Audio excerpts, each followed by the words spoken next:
Hello, everybody. My name is Janae Boone, and this is my professional publications research presentation. So for the first CTE research article, I chose predicting community college outcomes. Does high school CTE participation have a significant effect? The purpose of this study was to explore the importance of participation in high school CTE programs and if this is a predictor for their community college outcome. Although high school CTE students who matriculated to community colleges were significantly less likely to transfer to a four-year college with or without a credential, as compared to students that were college prep, they did have a greater odds of earning an associate's degree or a certificate. These are just a couple of questions that I got from actually reading through the article. Is CTE participation a significant factor in predicting community college outcomes?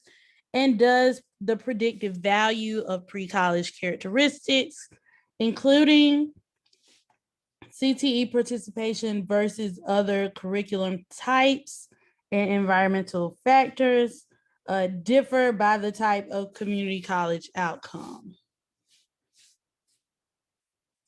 So in short, this is the introduction. Career and technical education programs at the secondary level serve students from varied backgrounds and interests. Another feature common to community colleges and CTE programs is that they offer opportunities for specific career preparation. And I think this is what makes CTE so unique compared to any other class you can take at the high school level, is because it does really prepare you for a career. You know, it gives you those base skills that you need in order to enter a field if you're thinking about even entering just straight to the workforce. So one of the key findings that I found pretty interesting is that these were some of the pre-college characteristics they used in the study. So they focused on gender, race, academic performance, income, CTE participation. These are just a few of the characteristics that they actually looked at. So I think the one that really stood out to me the most was income. So low income students had slightly higher community college credential completion rates than their high income counterparts. So I guess that was just one of the things that I can see it from, just my personal background growing up as a low income student. A lot of the students I went to high school with were, they didn't really have the 4-year college track in mind. And a lot of us did, we were really interested in the CTE courses because we knew that was kind of going to be our road, out of here. Once the end of high school came, we were all pretty much on that workforce track in high school. Another interesting thing I found is that a significant higher proportion of female students earned an associate's degree or technical certificate during their community college enrollment, which is weird because a lot of times now I find myself with having more males in a class, a CTE class especially, than I do females. And that might just be for the classes that I teach. I do have more males than females, so that was an interesting finding. Key finding number 2, the environmental factors. This was a big thing that they took while doing the study.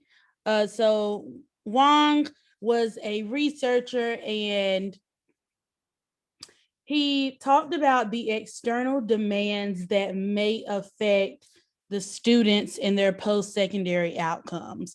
So the example that I think would relate to a lot of the kids that we teach right now are that a student that is from a larger family may have more responsibilities, whether that be financially as a caregiver to their younger siblings, than students that are from smaller families, leaving less time for academic pursuits. So they have all of this going on. They're focused on babysitting their little sisters, cousins, whomever, and their academics are not necessarily at the top of their list at the moment. They're trying to help whoever the other adult is that's in the household manage to actually survive. In this study, the sample included 7,800 students that were randomly selected from community college entrants across campuses in Illinois. And all of these numbers came from the National Student Clearinghouse. So these were the findings that Wong and his researchers found in this study. So as you can see, a large number of the students at this community college were college prep. That was about 42% of the sample that he had were from college prep courses. So they didn't necessarily interact with the CTE courses. And as you can see, since they were college prep, a lot of them, majority of them, did not obtain a credential or certificate in any fashion. So if it was a little bit higher for CTE, I could see where the actual credential and certificate numbers would be a little bit higher. This is kind of breaking it down in race and GPA. So majority of your group was between the 3.0 and 3.4 range, and a large chunk of them were white students. So some of the descriptive findings that I found in this study included the financial assistance. So 80% of the sample were expected to receive some sort of financial aid for post-secondary education.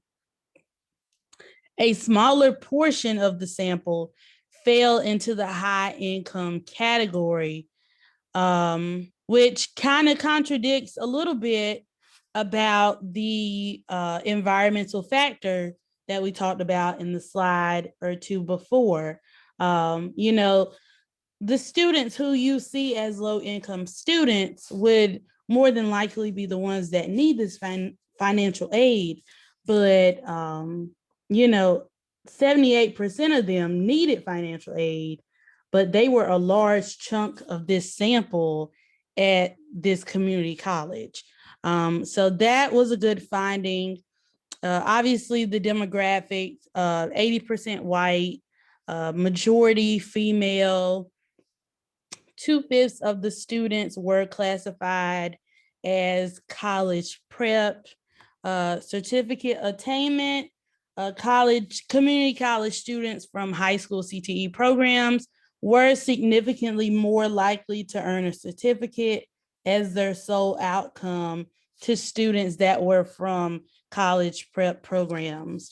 And I think that showed that a lot of the students that were from the college prep programs did not even obtain certificates of any sort.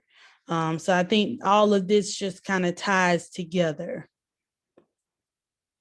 So, how exactly does this article contribute to our understanding of CTE? So, I think it provides us with a lot of helpful information uh, about what our students are actually taking with them at the next level. So, the findings show that high school CTE enrollment is a predictor of certificate attainment and also associate degree attainment amongst community college entrants.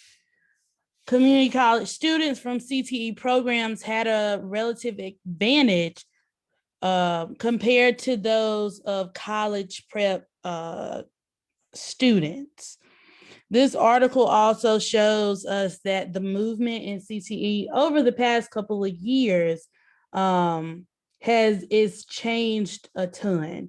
Students are not just prepared for jobs, they are prepared for college as well. I think CTE provides students with the skills they need in order to succeed in their career or post-secondary education. So, article number 2 is talking about improving CTE education classes for students with disabilities. So, the purpose of this article is to improve the access and persistence in CTE for students with disabilities. This article explores CTE effectiveness as a secondary special education and transition service. So, some of the research questions that I came up with are: what are some of the things we can implement into CTE classes to help enrich students with disabilities? And describe some of the professional development opportunities that teachers should be required to attend in relation to teaching CTE curriculum to students with special needs. So, providing students with disability the opportunities to succeed in the career and technical education is the biggest thing that is missing from classrooms. This article focuses on CTE effectiveness as a secondary special education and transition service. It kind of goes into some of the legislation and policies, but also just some recommendations that they think you should implement into professional development to kind of help teachers out a little bit. So, the opportunities. This is my key finding number 1 for this. Employment opportunities. So, for individuals age 16 and older, 18% of the individuals were disabled. That is compared to 65% of the individuals without disabilities. Post-secondary education, outcomes in post-secondary education also lag, with only 76% of youth with disabilities in high school expecting to enroll in some type of post-secondary education or training, compared with 94% of their peers without disabilities. So, one researcher on this study reported that 48% of youth with disabilities enrolled in a 4-year college, 26% enrolled in a 2-year college, and 1% enrolled in technical school, which I found that the most interesting, being that I have worked at the college level before. 48% is a large number. That's a lot better than what I originally thought it would be. So I thought that was a pretty interesting fact that I came upon. So, research findings. Although research has indicated that participation of students with disabilities in secondary CTE increases the likelihood of positive outcomes after high school, access to secondary programs for students with disabilities are limited. Researchers recommend secondary special education, CTE, and other relevant stakeholders, including vocational rehabilitation, increase the collaborative efforts to improve implementation and delivery of CTE for students with disabilities. So I think, in short, what this is saying is giving these students with disabilities the opportunity to collab and do some of this hands-on stuff that maybe if you're in early childhood and you're going to a daycare, giving them the opportunity to do that. I know a lot of the stuff we do in our CTE class, we do have to modify it. And with the modifications, a lot of it takes away the actual hands-on part. So being able to give them that kind of experience, so they can take it with them post high school, I think is very important. So promise of CTE to facilitate secondary special education and transition services.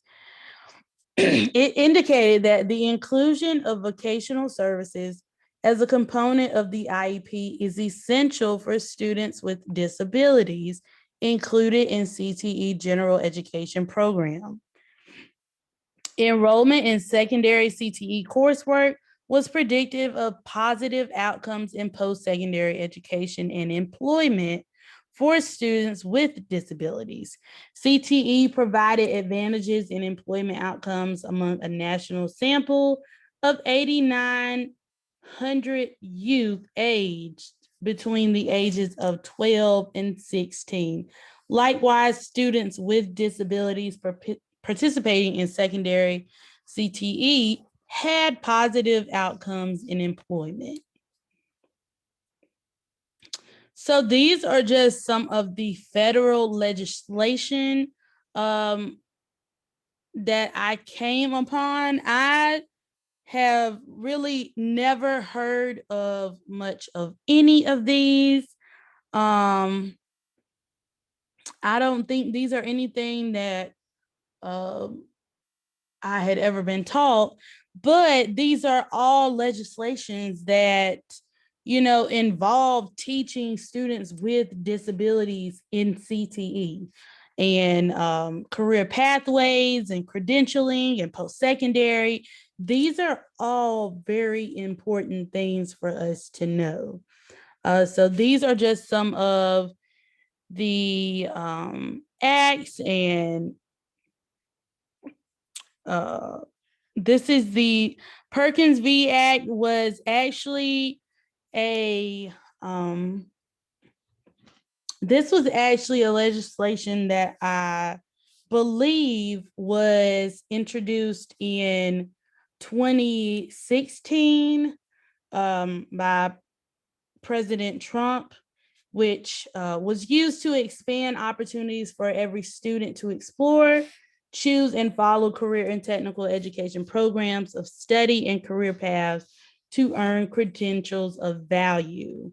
I think that was the only one that was kind of new. The rest of these are pretty old.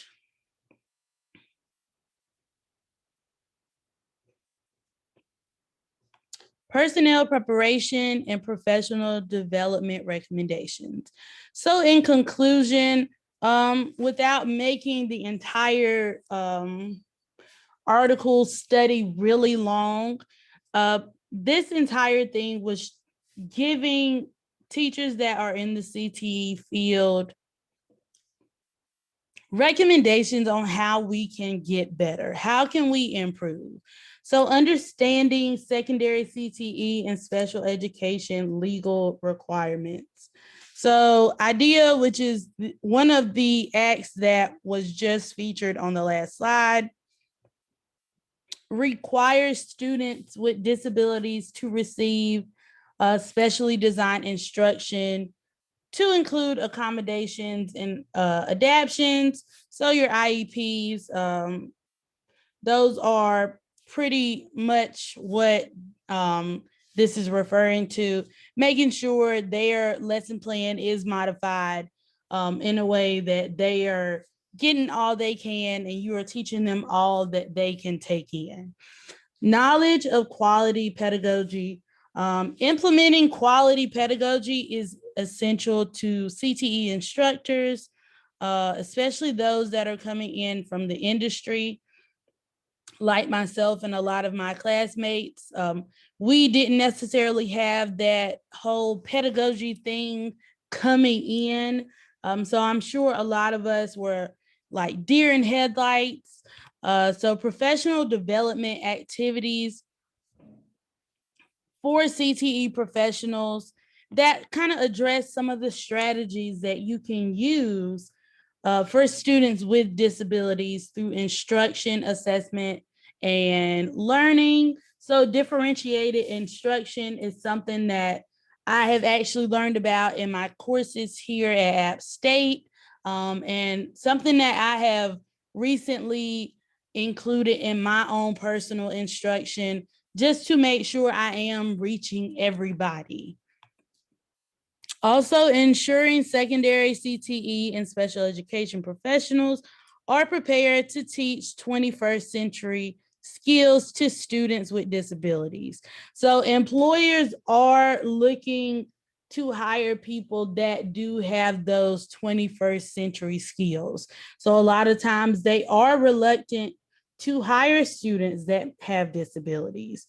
But most of these employers are willing to work with students as long as they demonstrate these skills. So with the appropriate training, I believe any CTE professional can provide the occupational and employability skills training. That's including soft skills and social skills as part of the curriculum to kind of help them as they make their way into a job, whether that's a part-time job during the school year or a full-time job following high school. So, how does this article contribute to our understanding of CTE? When you enter the education field from the industry without any previous experience working with students with disabilities, it is difficult. I think this article gave me a lot of different things that, and a lot of tips that I can take with me instruction wise. When teaching any of my students that have disabilities, only because I have not been trained properly, prior to taking classes at App State when I first entered. I didn't have any professional development on how to teach students with disabilities and how to handle IEPs and how to plan. I wasn't taught any of that. So just trying to learn some of that stuff. I think this article did a great job on being very specific over things that we can improve on to just become better. So this is part 2 of the assignment, which will focus on the actual topic that we chose. And I decided on teaming with teachers. A part of that, or what I got out of it, was co-teaching or collaborative instruction or teaching. So for my first article, this study is going to identify the predictions of correlation between the student's perception of collaborative team teaching in a high school of a remote area with their learning motivation.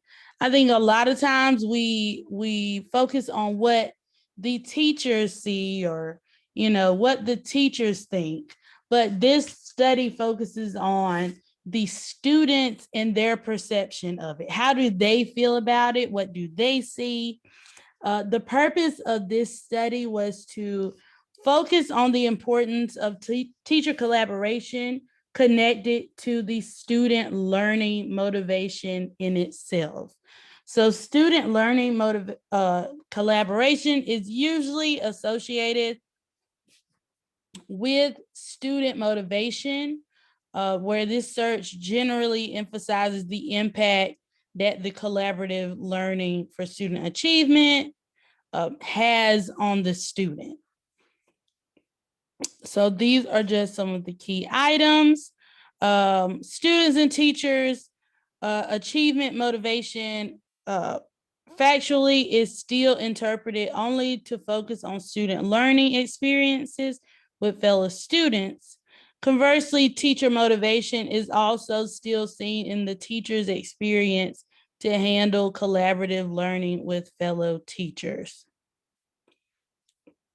So a study done by a couple of the researchers in this study found that collaborative teaching was a reciprocal learning process where teachers were engaged in thinking about teaching in a broader and innovative way. But other studies indicated that collaborative teaching is very useful for teachers. Collaborative teaching gives them chances to get involved in more philosophical discussions and to learn more about experiences and way of teaching one to another. So this is some of the key findings or results that I found. So this study uses two types of analysis, descriptive statistics and Pearson product moment formula.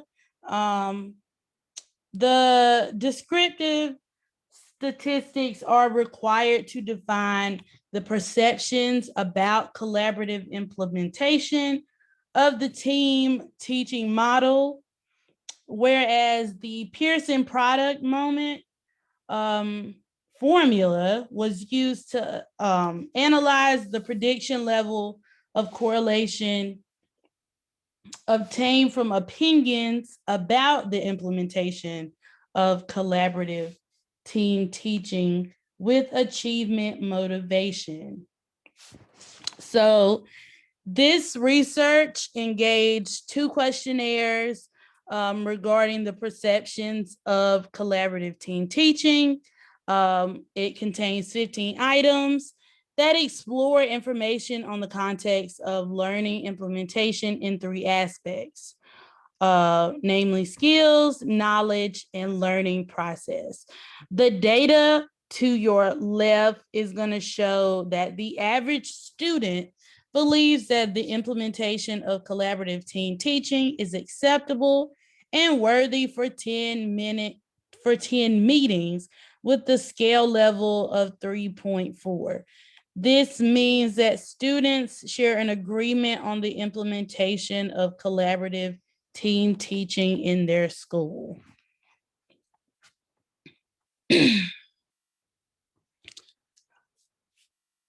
This table here is going to be the results of student perception about achievement motivation. So after the learning process for 10 meetings, the questionnaire on achievement motivation was also given to all participants who participated in the collaborative team teaching program.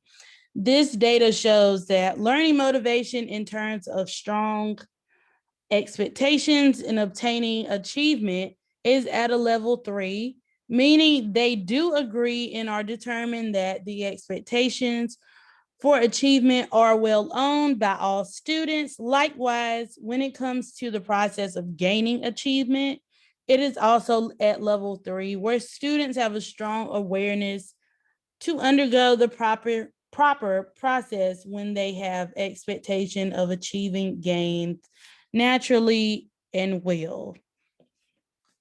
So in conclusion, the results of this study indicate that there is a strong correlation between the perceptions of collaborative team teaching methods conducted by teachers and lecturers with motivation for student achievement. Thus, the fulfillment of the standards of learning process, which are carried out together with various elements involved, especially colleagues or fellow teachers and lecturers, can produce positive expectations of students in achieving better learning. What this article shows is that team teaching is important and it can have a good impact on student achievement. I know there are a lot of studies and quotes out there about how sometimes team teaching can make students confused, or one teacher can teach one way and another teacher can teach another way, and that just kind of messes up the flow of things. But I think this article really did a good job at showcasing the conclusion with the formula that they did. Obviously, I couldn't put everything in here because it was so much information to take in, but I put the important findings that I thought would pretty much sum up what this article was about. So the second article I decided on was designing, implementing, and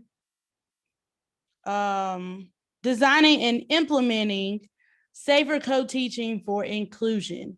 So the summary of the work was co-teaching has become a popular model of instruction to improve education outcomes. Co-teaching involves multiple certified teachers, a general and special educator, sharing a classroom space and increased spectrum of student learning. Discussed in this journal is the key role of psychological safety and risk-taking within co-teaching teams. The purpose of this study was to partner with co-teachers to understand their context and support their practice by generating new co-teaching theory of practice and measuring team and individual psychological safety. So in the study, the authors sought a deeper understanding of co-teaching by integrating co-teaching knowledge with organizational theory and research on team learning, psychological safety, and organizational change. Some of the existing research has primarily focused on descriptive reports, offering co-teaching advice. Friend and Bertha, which are some of the researchers in this study, prominent co-teaching scholars, have provided a list of vital co-teaching elements. These are just some of them. So flexibility, trust, collaborative skills and attitudes, commitment to the concept of co-teaching, because you really do have to be serious about it in order to complete it. So for this study, they used a design-based research model. This was utilized to understand the co-teaching context to work alongside their participants. This specific type of research is a labor-intensive research that affords the opportunity to address persistent problems of practice for sustainable improvement and theory generation. So this was a multi-year design-based research that had three phases: exploration, initial design, and implementation, and iterative design. So the initial design phase was completed during the summer bridge year one with year two and continued into early September. The data sources included observations of preliminary co-planning and sense-making sessions during the summer. Initial plans and prototypes of co-teaching tools were developed during this phase. Lastly, the implementation and iterative design phase spanned from September of year 2 to March of year 2. So in this model, they pretty much use some teachers at Northern Hills, and these teachers were actually going through the co-teaching model. So Northern Hills was a school that was always in transition. The school chose to move from a disjointed system that was really reliant on resource room instruction for students with learning differences to a co-teaching model that was more inclusive. So one of the teachers, Amy, often referenced how a system of separate programs was what she was teaching in when she was in the resource room and the actual general ed classrooms. So in a disjointed system, resource room, curricular, and general education classroom often do not complement one another. The exhausting burden of aligning these curricular often fall on the children. Inclusion became a priority for the principal, and co-teaching was offered as a model to achieve inclusion. So Amy and another teacher, Carol, discussed their school's shortcomings while serving students with special needs and agreed that implementing co-teaching could be an appropriate response. They really, them and another teacher really believed that, co-teaching was the way to go. However, the momentum they had built up going into this co-teaching was derailed as the pressure to perform within the constant presence of another adult and academic expectations increased throughout year 1. The tensions that was created between the teachers began to assign student based on special needs status. They were left with few resources to negotiate feelings of psychological safety. The second emergent theme from the phase involved the construction of student division. Student division existed at Northern Hills based on special education status, which hinged on the idea that their needs cannot be met in general ed classes because of that status. So another thing that popped up was racialized segregation. So they refer to it as special education as a setting and not a service. So segregation of students with learning differences to the resource room was Northern Hills policy for years. And this led to the agreement to co-teach for inclusion. I think that is why Amy and Carol were so passionate about doing co-teaching because they really wanted their teachers, their students with special needs to be included. One of the teachers rationalized both why she and other teachers removed particular students from the classroom when asked about why including students with special needs in the general education classroom has been resisted. This is her quote.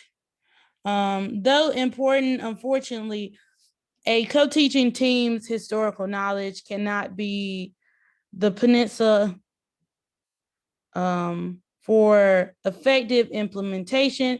As the year progressed and the co-teaching demands increased, the team retreated to their previous teaching behaviors and disjointed structures. So in short, I think the co-teaching forced participants to confront power dynamics that they may have averted in the past. And I think that might have been one of the things that ended up not working out for them in the long run. However, the historical awareness was not enough to fulfill the potential of co-teaching, or to even sustain a slight semblance of the practice. I just don't think it didn't work out the way they wanted it to work out. Um, these are just some of the implications for co-teaching. Researchers have found that co-teaching is often closely tied to the general and special educators' confidence, interests, attitudes, which conflict with what should be the focus, student needs. And that's the one I put that at the top because I thought that was kind of what summed up the entire study. Um, I don't necessarily think this study focused on the bigger picture, which was the students' needs. So, how did this article align with the terms and findings of um, the study that was done? I think sometimes we do get wrapped up in the pros and cons of co-teaching, or we want to be like all of these other special classrooms that you see around the country where they're doing such a great job in co-teaching. Um, and we get so wrapped up into it. And a lot of times it is a good instructional method to use. However, um, there are some issues that can occur with it. And the researchers did a great job of sharing their findings using the design-based research method. I think the teachers were honest about their experience, which helped while doing this study. And the last article that I selected was pretty much one of my favorites. It was more so a resource than anything. This book provided you with the resources needed um, in order to team teach. It gave you all types of tips, how to get started, what it is, how is it done. The purpose of the book is to provide an overview with helpful advice regarding team teaching. One of the key items I found is that team teaching involves a group of instructors working purposefully, regularly, and cooperatively to help a group of students learn. As a team, the teachers work together in setting goals for a course, designing the syllabus, preparing individual lesson plans, actually teaching students together, and evaluating the results. So, some of the pros of team teaching, obviously, teachers' strengths are combined. What you're not good at, one of your co-teachers could be amazing at. And I think that's the biggest perk of team teaching is that you can build off of one another, and together it can be a beautiful thing. Um, you're able to complement one another's expertise. You're able to actually learn new perspectives, something that you haven't tried and somebody has done 1,000 times. You're able to use that and try to see if maybe once it's all over with, maybe you can take that into your classroom. But with everything is going to come a con. So the biggest problem that can occur in team teaching is incompatible teammates. Um, some of your teachers may have rigid personalities, and sometimes that's not gonna mix well with somebody else. Um, you do have to know that you're going to have to put in a lot of time and energy into this. Some teachers don't want to actually risk humiliation. Um, a lot of times, maybe something you're doing is just so different, and another teacher has never seen it before. but it works for you. But in the end, you might just be a little bit embarrassed that somebody has now seen you do it. So those are just some of the pros and cons of team teaching. So these are the different types of teams that you can have in team teaching.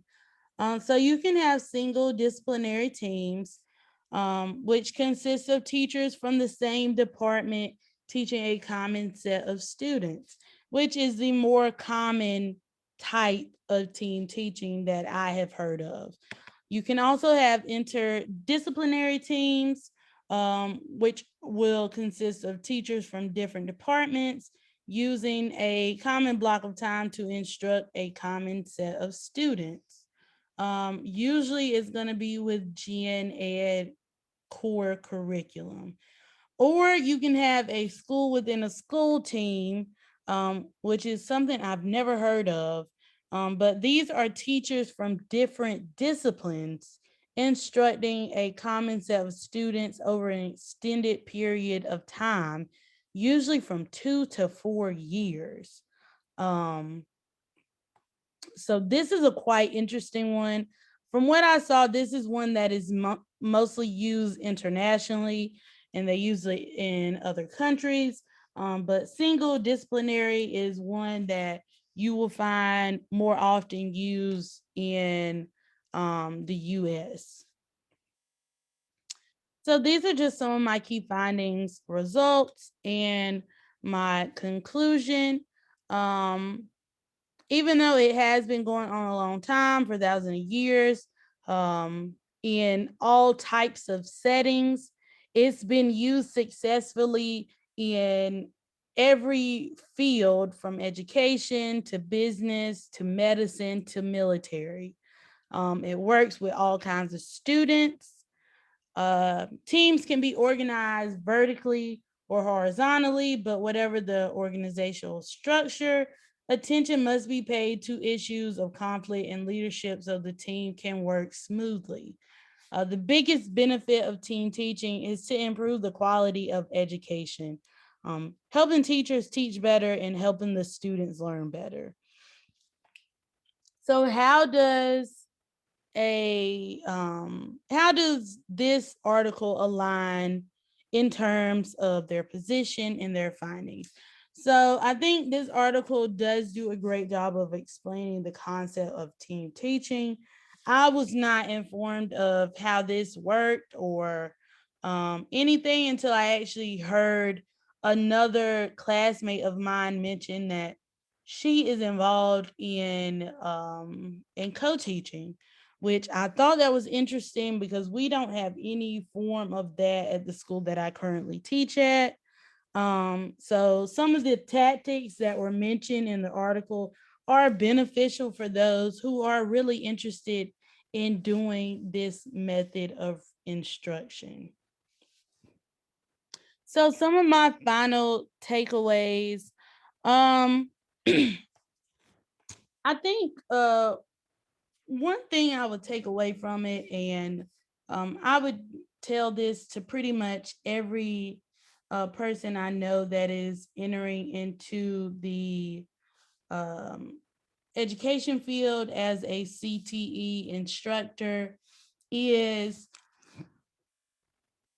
it's really okay that you don't know what direction you're going. I think we're so used to working in the industry or whatever industry we came from. We don't necessarily have that whole teaching and education background as of yet. um, but a lot of the things that we learned in the industry are things that we can still teach our students. They're still important. Um, One of the biggest things that I took away from it is that I am really good for discussing four-year colleges with my students.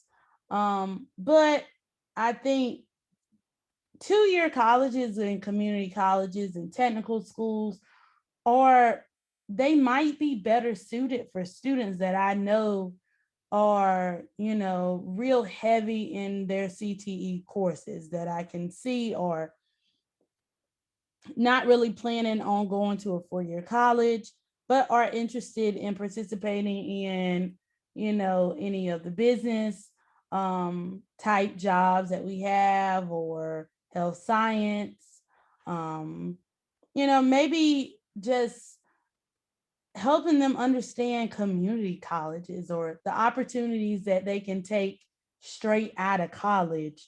Straight out of high school, rather than what they can do with it straight out of college. So I think that's one thing that I can take away from it. Anything else, I believe that I still am, a little confused on, even after reading one of my articles, teaching students with disabilities is still one of the biggest issues that I have. Um, I think the biggest question that I do have is, how do you effectively prepare lesson plans or curriculum in CTE for students that have disabilities?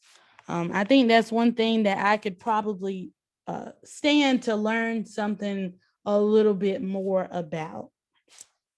So I know this was a long presentation, but I thank you all for hanging around and watching and listening to all this information that I have just poured onto you.